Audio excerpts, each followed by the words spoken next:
പത്തനംതിട്ട മൈലപ്രയിൽ കടയ്ക്കുള്ളിൽ വ്യാപാരിയെ കൊലപ്പെടുത്തിയ കേസിൽ 3 പേർ കസ്റ്റഡിയിൽ. ഒരു വാഹനവും പിടിച്ചെടുത്തതായി സൂചന. അന്വേഷണ പുരോഗതി വിലയിരുത്താൻ എസ്.പിയുടെ നേതൃത്വത്തിൽ ഉന്നതതല യോഗം ചേരുന്നു.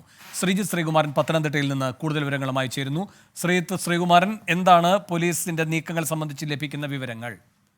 വേണു, ഇതിൽ ആദ്യമേ ഏറ്റവും ഈ നിമിഷത്തിലെ ബ്രേക്കാണ് നമ്മൾ പറയുന്നത്. ഈ കസ്റ്റഡിയിലെടുത്ത 2 പേരെ ഇപ്പോൾ വിട്ടയച്ചിട്ടുണ്ട്. അതിലൊന്ന് മുൻ RC ഓണറാണ്. ഈ വാഹനം കഴിഞ്ഞ വർഷമാണ് ഈ പുതിയ ആൾക്ക് വിറ്റത്. അത് ഇപ്പോഴും പക്ഷേ മറ്റയാളുടെ പേരിൽ തന്നെയാണ് കിടക്കുന്നത്. സ്വാഭാവികമായി മുൻ RC ഓണറെയും പോലീസ് കസ്റ്റഡിയിലെടുത്തിട്ടുണ്ടായിരുന്നു. ആ RC ഓണറെയാണ് ഇപ്പോൾ ചോദ്യം ചെയ്ത് വിട്ടയച്ചിരിക്കുന്നത്. അയാൾക്ക് കേസുമായി ബന്ധമില്ല എന്നാണ് പോലീസിന് പറയുന്നത്. ഇത് കൂടാതെ മറ്റൊരാളെ കൂടി വിട്ടയച്ചിട്ടുണ്ട്. നിലവിൽ ഈ ഓട്ടോ ഡ്രൈവർ മാത്രമാണ് ഇപ്പോൾ കസ്റ്റഡിയിലുള്ളത്. ഇയാൾക്ക് ചില മുൻ കേസുകൾ, സമാനമായ രീതിയിലുള്ള കേസുകൾ ഉണ്ട് എന്ന് പോലീസ് പറയുന്നുണ്ട്.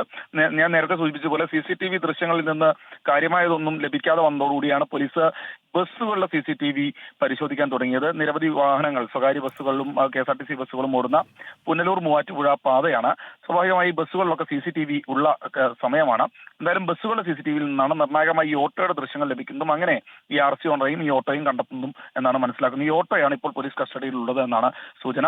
ഇന്ന് ഉച്ചയോടുകൂടി ഒരു 3 പേരെ കൂടി കസ്റ്റഡിയിൽ എടുക്കാനുള്ള സാധ്യത പോലീസ് ഇവർക്ക് വേണ്ടി വല വിരിച്ചിട്ടുണ്ട്. ഈ ഓട്ടോ ഡ്രൈവറിൽ നിന്നും കിട്ടിയ ചില നിർണായകമായ വിവരങ്ങളാണെന്ന് മനസ്സിലാക്കുന്നത്. സ്വാഭാവികമായി ഈ ഓട്ടോ ഡ്രൈവറെ കൂടി കസ്റ്റഡിയിലെടുത്ത് ചോദ്യം ചെയ്യലിൽ നിന്ന് ചില നിർണായക വിവരങ്ങൾ ലഭിച്ചിട്ടുണ്ട് എന്നും മനസ്സിലാക്കുന്നു. അതിന്റെ അടിസ്ഥാനത്തിൽ എന്തായാലും ഒരു 3 പേരെ കൂടി കസ്റ്റഡിയിലെടുക്കാനുള്ള സാധ്യതയാണ് ഇപ്പോൾ മുന്നിൽ കാണുന്നത്. എന്തായാലും കുറച്ച് സമയം കൂടി കഴിഞ്ഞു കഴിഞ്ഞാൽ ഇതിന്റെ ഏതാണ്ട് ഒരു വ്യക്തമായ രൂപം നമുക്ക് നൽകാനാകുമെന്നാണ് പ്രതീക്ഷിക്കുന്നത്. വേണം ശ്രീകുമാരനാണ് പത്തനംതിട്ടയിൽ നിന്നും വിവരങ്ങൾ നൽകിയത്. 24 അഞ്ചിന്റെ വജ്രത്തിളക്കം.